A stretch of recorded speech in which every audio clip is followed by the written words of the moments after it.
नमस्कार दोस्तों, study takes में आपका स्वागत है। आज की इस वीडियो में हम आधुनिक भारत का इतिहास देख रहे हैं और इस वीडियो में हम ब्रिटिश आर्थिक नीतियां देखेंगे। इसके तहत हम अस्थाई बंदोबस्त, रैयतवाड़ी एवं महालवाड़ी देखेंगे और यह वीडियो प्रारंभिक एवं मुख्य परीक्षा दोनों के लिए महत्वपूर्ण है। तो यहाँ से सर्वाधिक प्रश्न आने की संभावना है। तो आइए दोस्तों शुरू करते हैं आज की वीडियो ब्रिटिश आर्थिक नीतियाँ। तो सबसे पहले हम तीनों में अंतर देखेंगे, अस्थाई बंदोबस्त, रैयतवाड़ी और महालवाड़ी, और इसके साथ ही इसकी विशेषताएं भी आ जाएंगी। ये तुलनात्मक रूप में हम देखेंगे। तो सबसे पहले हम देख रहे हैं अस्थाई बंदोबस्त। अस्थाई बंदोबस्त लॉर्ड कॉर्नवालिस द्वारा शुरू किया गया था, ठीक है, जबकि रैयतवाड़ी जो है थॉमस मुनरो और कैप्टन रीड द्वारा 1820 में, अस्थाई बंदोबस्त 1893 में था। तो ये अंतर है, याद रखना है। और महालवाड़ी व्यवस्था विलियम वेंटिक ने 1833 में शुरू किया था। वैसे महालवाड़ी व्यवस्था के जन्मदाता हॉल्ट मैकेंजी को माना जाता है और यह व्यवस्था मार्टिन बर्ड ने तैयार की थी। तो महालवाड़ी व्यवस्था मार्टिन बर्ड ने तैयार की थी और इसके जन्मदाता हॉल्ट मैकेंजी को माना जाता है और विलियम वेंटिक उस समय गवर्नर जनरल थे। तो ठीक है, तो सबसे पहले हमने देखा कि इन व्यवस्थाओं को किसने शुरू किया था तुलनात्मक रूप में। तो अस्थाई बंदोबस्त lord Cornwallis, ryotwari Thomas Munro और captain Reid, mahalwari William Bentinck और जन्मदाता इसके हो गए हॉल्ट मैकेंजी और व्यवस्था मार्टिन बर्ड ने तैयार की थी। ठीक है, अब हम दूसरा अंतर देखेंगे इसका क्षेत्र के हिसाब से। तो अस्थाई बंदोबस्त जो है ये बंगाल बिहार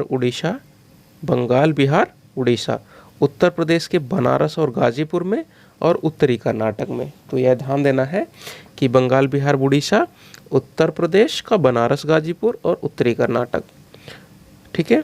और उसके बाद रैयतवाड़ी व्यवस्था जो है वो बम्बई, मद्रास और असम, ठीक है। तो बम्बई, मद्रास और असम, तो बम्बई में यह सबसे पहले चालू की गई थी रैयतवाड़ी व्यवस्था। उसके बाद महालवाड़ी व्यवस्था जो है ये उत्तर प्रदेश, मध्य प्रांत यानी कि मध्य प्रदेश वाला हिस्सा और पंजाब में शुरू की गई थी।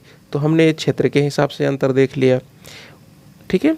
अब यह कितने क्षेत्रफल पर लागू थी उसको देख लेते हैं। तो अस्थाई बंदोबस्त 19% क्षेत्र को कवर करती थी, ठीक है, और रैयतवाड़ी 51% क्षेत्रों को कवर करती थी और महालवाड़ी 30% क्षेत्र को कवर करती थी। तो ठीक है, और कर की दर के हिसाब से अंतर देखा जाए तो कर की दर जो थी, कर की दर का 10/11 भाग जो है कंपनी को मिलता था अस्थाई बंदोबस्त में और 1/11 भाग जमींदार अपने पास रख लेता था, ठीक है। वहीं रैयतवाड़ी व्यवस्था में ये 1/2 भाग कर लिया जाता था। कहीं कहीं इसे 33 से 35% के मध्य लिया जाता था। मोटा मोटा आधा भाग रैयतवाड़ी व्यवस्था में कर के रूप में लिया जाता था। वहीं महालवाड़ी व्यवस्था में 60% कर वसूली की जाती थी। तो 60% ली जाती थी, तो ये याद रखना है। और अंतर देखे हैं तो अस्थाई बंदोबस्त में भूमि अधिग्रहण सदैव के लिए जमींदार के लिए पास होता था, यानी यह पैतृक था। तो ये ध्यान देने वाली बात है कि भूमि अधिग्रहण सदैव जमींदार के लिए था, ठीक है, अस्थाई था, है ना, इसीलिए अस्थाई बंदोबस्त बोलते हैं। तो ये पैतृक था, ठीक। फिर उसके बाद अस्थाई बंदोबस्त का जो भूमि का मालिक होता था वो किसान होता था और किसान को यहाँ गिरवी रखने और बेचने की आज़ादी थी, ठीक है। तो यानी यहाँ भूमि जो हो गई अब हस्तांतरणीय हो गई है। भूमि रैयतवाड़ी व्यवस्था में हस्तांतरणीय हो गई है, किसान उसे गिरवी रख सकता था और बेच भी सकता था। महालवाड़ी व्यवस्था में जो भूमि है वो पूरे गांव पर उसका अधिकार होता था, तो गांव का अधिकार होता था भूमि पर, ठीक। अस्थाई बंदोबस्त में ब्रिटिश सरकार को राजस्व देने की जिम्मेदारी थी, ठीक है। ब्रिटिश सरकार को राजस्व देने की जिम्मेदारी किसकी थी? जमींदार की। तो यहाँ जमींदार को देना होता था, जबकि रैयतवाड़ी में एक किसान देता था, ठीक है। राजस्व देने की जिम्मेदारी किसकी थी? किसान की। वहीं महालवाड़ी में मुखिया जो होता था, ठीक है, ग्राम का मुखिया जो होता था, क्यों महाल मतलब होता है ग्राम, तो पूरे गांव की जिम्मेदारी बनती थी, तो उसमें एक व्यक्ति को चुना जाता था, वही देता था वो मुखिया। ठीक है। अस्थाई बंदोबस्त में एक कानून लाया गया था, सूर्यास्त कानून, ये 1794 में लाया गया था।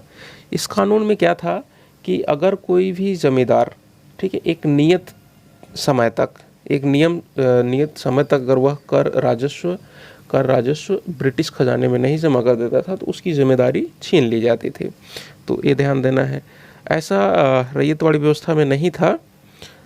कृषकों को महलवाड़ी व्यवस्था में देखते हैं, कृषकों को भूमि बेचने अथवा उसकी जमानत पर ऋण लेने का अधिकार भी प्रदान किए गए थे। तो यहाँ ध्यान देने वाली है कि महलवाड़ी व्यवस्था में क्या था कि भूमि बेच सकते थे कृषक, जमानत पर ऋण ले सकते थे, है ना, भूमि की जमानत पर ऋण ले सकते थे। तो ये ध्यान रखना है।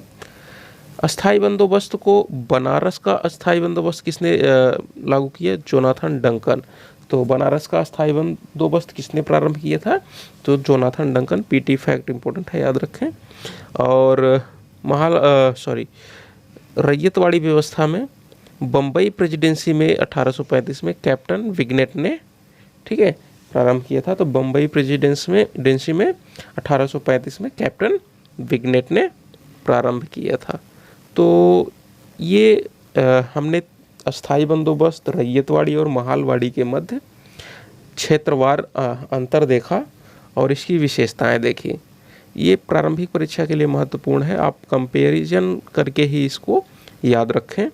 अब हम देखते हैं इससे जुड़े हुआ प्रश्न जो मुख्य परीक्षा में आएंगे। तो प्रश्न है, यद्यपि अस्थाई बंदोबस्त में गंभीर दोष थे। तो अस्थाई बंदोबस्त की बात कर रहे हैं। अस्थाई बंदोबस्त को जमींदारी प्रथा भी लिखा आ सकता है, इस्तेमारी भी लिखा आ सकता है। तो अभी फिलहाल हमें अस्थाई बंदोबस्त याद रखना है। अस्थाई बंदोबस्त में गंभीर दोष थे, तथापि उसने ग्रामीण भारत में शांति एवं स्थिरता प्रदान की। तो हमें यहाँ मुख्यतः ये बताना है, सबसे पहले तो अस्थाई बंदोबस्त के बारे में बताना है, फिर उसकी विशेषताएं बतानी है और ये बताना है कि उसमें कौन सी कमियां थी, बड़ी कमियां कौन सी थी, फिर भी कमी होने के बावजूद भी उसने ग्रामीण भारत में शांति और स्थिरता स्थापित की या नहीं की। तो उन पॉइंट्स को हमें बताना है। तो आइए इसके फॉर्मेट देखते हैं। तो सबसे पहले इस प्रश्न के उत्तर में हमें जमींदारी प्रथा या इस्तेमारी प्रथा के बारे में परिचय देना है। तो जमींदारी प्रथा बतानी है और क्या इसमें कुछ पॉइंट्स में बताता हूँ, उसको लिखना है। तो कॉर्नवालिस द्वारा लागू किया गया, ये प्रारंभ में 10 वर्ष के लिए था और 1795 में इसे अस्थायी बना दिया गया। बंगाल, बिहार, उड़ीसा और बनारस में लागू था और इसका 19% भू क्षेत्र आता है।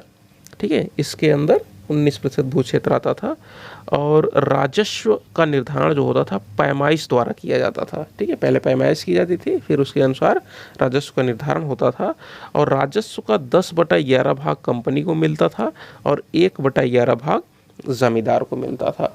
तो ये जमींदारी प्रथा या अस्थाई बंदोबस्त का परिचय हो जाएगा। अब इसमें दूसरा पार्ट था कि इसमें गंभीर दोष थे। तो देखते हैं क्या गंभीर दोष थे।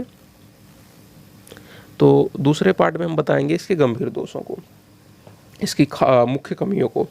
तो इसको कृषकों के प्रति देखते हैं क्या कमियां थी। तो कृषकों की यहाँ उनके अधिकारों की उपेक्षा की गई, ठीक है, और जमींदारों की दया पर उन्हें ठीक है, अधिकारों की उपेक्षा की गई। चरागाह तथा वन भूमि से अधिकार उनके समाप्त हो गए। तो चरागाह और वन भूमि से अधिकार समाप्त हो गए और जमींदारों की दया पर वे निर्भर हो गए। ठीक है, और जमींदार एक परजीवी वर्ग के रूप में हो गया। तो परजीवी वर्ग यहाँ वर्ड इस्तेमाल करना है। तो जमींदार एक परजीवी वर्ग के रूप में आ गया, यानी वह पूरी तरह से कृषक पर निर्भर था और कृषक से ही अपने आय के स्रोत को बढ़ा रहा था। तो इस तरह वह उसका शोषण कर रहा था। ठीक है, अब इसके बाद देखते हैं बेगारी और बेदखली। ठीक है, तो कृषकों की स्थिति कैसी हो गई, बेगारी की हो गई और उनको बेदखल भी किया जाने लग गया और जमींदारों ने कृषि पर ज़्यादा ध्यान भी नहीं दिया था, इसीलिए यहाँ कृषि उत्पादन भी घट गया और कृषक ऋणग्रस्तता भी बढ़ गई। तो ये सारी चीज़ें कृषकों के संबंध में कमियां थी इस व्यवस्था में। और जो जमींदार थे कहीं न कहीं ये दूरस्थ जमींदार थे, ठीक है। दूरस्थ जमींदार का मतलब है कि वे कहीं और से आए हुए हैं या किसी और क्षेत्र के हैं और उन्हें उस क्षेत्र की परिस्थितियों, वहाँ की कृषि व्यवस्था के बारे में जानकारी नहीं है, इसीलिए वे उसमें निवेश भी नहीं करते थे, ठीक है। कृषि में निवेश भी नहीं करते थे। यह व्यवस्था कंपनी के लिए भी लाभकारी नहीं रही, क्योंकि सर्वाधिक लाभ इसमें जमींदारों को हुआ। वे अधिकतम राजस्व वसूली करते थे, ठीक है, ठीक। सारा लाभ मध्यस्थों को हुआ। मध्यस्थों की एक बड़ी श्रृंखला बन गई, तो एक बड़ी चेन बन गई मध्यस्थों की। और जब मध्यस्थों की नई एक श्रृंखला बन जाएगी तो इससे उन्हीं को ही सर्वाधिक लाभ होगा और कृषकों का सबसे ज़्यादा शोषण होगा, ठीक है, और कंपनी को भी कोई लाभ नहीं होगा। कानून और व्यवस्था की भी समस्या इसके द्वारा पैदा हो गई, तो कानून और व्यवस्था की समस्या पैदा हो गई, ठीक है। तो दूसरे पार्ट में हमने बताया गंभीर दोष कैसे थे। अब तीसरे पार्ट में हम बताएंगे कि इसने ग्रामीण क्षेत्रों में शांति व स्थिरता कैसे स्थापित की, ठीक है। तो इसको हम दो तरीके से देखेंगे। पहले तो ये नकारात्मक परिप्रेक्ष्य में कैसे शांति एवं स्थिरता स्थापित की, जैसे जमींदारों द्वारा किसानों के विद्रोह को प्राथमिक स्तर पर रखना, दबाना। तो जमींदार द्वारा किसानों के विद्रोह को प्राथमिक स्तर पर दबाना, इससे सामाजिक नियंत्रण और स्थिरता आई, ठीक है। तो जमींदार क्या करते थे कि अगर विद्रोह पैदा हो रहा है किसानों के अंदर, ठीक है, जैसे ही वो पैदा हो रहा है तभी उसको वहीं पर दबा देते थे, तो यह कोई बड़ा विद्रोह नहीं बन पाता था, ठीक है। इससे कहीं न कहीं उन्होंने समाज पर नियंत्रण स्थापित रखा और स्थिरता ले आई, लेकिन यह नकारात्मक रूप से है, क्योंकि ये दमन के द्वारा लाई जा रही है शांति स्थिरता। किसान आजीविका के लिए जमींदारों पर निर्भर हो गए, ठीक है। किसान अब आजीविका के लिए जमींदारों पर निर्भर हो गए, अतः अपने अधिकारों की मांग नहीं किए। इससे भी शांति और स्थिरता स्थापित हुई, क्योंकि अधिकारों की जब मांग करोगे, ठीक है, तो कहीं न कहीं अशांति और स्थिरता आएगी। लेकिन जमींदारों ने जमींदारों पर ही निर्भर हो गए और जमींदार इनका दमन भी करते थे, इसलिए इन्होंने अपने अधिकारों की मांग नहीं की। तो इन्हीं दो संदर्भों में हम देखते हैं कि कहीं न कहीं शांति और स्थिरता इन्होंने स्थापित की। निष्कर्ष में हम लिख देंगे, निष्कर्ष में लिखेंगे हम, अंतिम पार्ट निष्कर्ष में, यह नकारात्मक शांति एवं स्थिरता थी, ठीक है। यह नकारात्मक शांति और स्थिरता थी, इसलिए जब पानी सिर के ऊपर आ गया, यानी अत्यधिक दमन होने लग गया, अत्यधिक शोषण होने लग गया, तो विद्रोह हुआ। इससे स्पष्ट हो गया कि यह शांति व स्थिरता कृत्रिम थी, न कि वास्तविक। यानी जो शांति एवं स्थिरता ब्रिटिशों ने स्थापित किया था वह कृत्रिम थी, वास्तविक नहीं थी, ठीक है। अच्छा, एक यहाँ पर व्यक्ति हैं होम्स, इनकी टर्म याद रखनी है। इन्होंने क्या बोला है, अस्थाई बंदोबस्त एक दुखद भूल थी। तो अस्थाई बंदोबस्त एक दुखद भूल थी। अगर अस्थाई बंदोबस्त के बारे में टिप्पणी पूछता है तो हम, या आलोचना पूछता है तो हम इनकी स्टेटमेंट को इस्तेमाल कर सकते हैं इनपुट के रूप में। तो अस्थाई बंदोबस्त एक दुखद भूल थी, होम्स। वैसे भी ये टर्म प्रारंभिक परीक्षा में भी पूछा जा सकता है। तो ठीक है, हमने देखा स्थायी बंदोबस्त से संबंधित प्रश्न। अब एक प्रश्न और देखते हैं हम, रैयतवाड़ी व्यवस्था से संबंधित। तो रैयतवाड़ी व्यवस्था से आप क्या समझते हैं? तो रैयतवाड़ी व्यवस्था के बारे में हमें बताना है। इसे अपनाने के कारणों का उल्लेख कीजिए। तो इसे क्यों अपनाया गया ये हमें बताना है। तो सबसे पहले पार्ट में हम इसका परिचय देंगे कि रैयतवाड़ी व्यवस्था क्या है। तो भाई, रैयतवाड़ी व्यवस्था जो है भू राजस्व पद्धति है। इसको प्रारंभ किया था थॉमस मुनरो ने 1792 में मद्रास के बाड़ा महल जिले में। तो थॉमस मुनरो ने सबसे पहले प्रारंभ किया था 1792 में मद्रास के बाड़ा महल जिले में, ठीक है। मद्रास तथा बम्बई प्रांत में इसे लागू किया गया, ठीक। तो मद्रास और बम्बई प्रांत में लागू किया गया। सीधे कृषकों या रैयतों से किया गया बंदोबस्त है। तो ये सीधा कृषकों से किया गया था। और यहाँ जो कृषक हैं या रैयत हैं, भूमि के स्वामी हैं, भूमि से संबंधित सभी अधिकार उन्हें प्राप्त हैं, ठीक है। तो ये हो गया रैयतवाड़ी व्यवस्था का परिचय। अब दूसरे पार्ट में हम लिखेंगे कि रैयतवाड़ी व्यवस्था जो है, रैयतवाड़ी बंदोबस्त जो है, इसे लागू करने के कारण क्या थे, इसे क्यों लागू किए गए। तो भारत के दक्षिण एवं दक्षिण पश्चिम में जमींदार वर्ग नहीं था जिसके साथ भूमि का बंदोबस्त किया जाना। यानी कि यहाँ पर जो हमने पहले देखा अस्थाई बंदोबस्त पहले ही आ गई थी, तो अस्थाई बंदोबस्त मुख्यतः उत्तर भारत में लागू हुई क्योंकि यहाँ पर जमींदार वर्ग था, जबकि दक्षिण एवं दक्षिण पश्चिम में जमींदार वर्ग नहीं था, इसलिए वहाँ सीधे किसानों यानी रैयतों से बंदोबस्त किया गया। उनके साथ यह व्यवस्था, नई व्यवस्था लाई गई उनके लिए। ठीक है, अस्थाई बंदोबस्त से राज्य को आर्थिक हानि उठानी पड़ी। तो जो अस्थाई बंदोबस्त था उसमें हमने देखा मध्यस्थ थे, अब मध्यस्थों को ज़्यादा लाभ हुआ और जमींदारों को ज़्यादा लाभ हुआ, राज्य को ज़्यादा हानि उठानी पड़ी क्योंकि इस व्यवस्था में समय के साथ साथ लगान की मांग में भी वृद्धि नहीं हुई, भूमि की कीमत बढ़ती गई। ठीक है, लेकिन लगान अस्थाई ही रहा, तो इससे ज़्यादा लाभ नहीं हुआ। ठीक, आगे देखते हैं।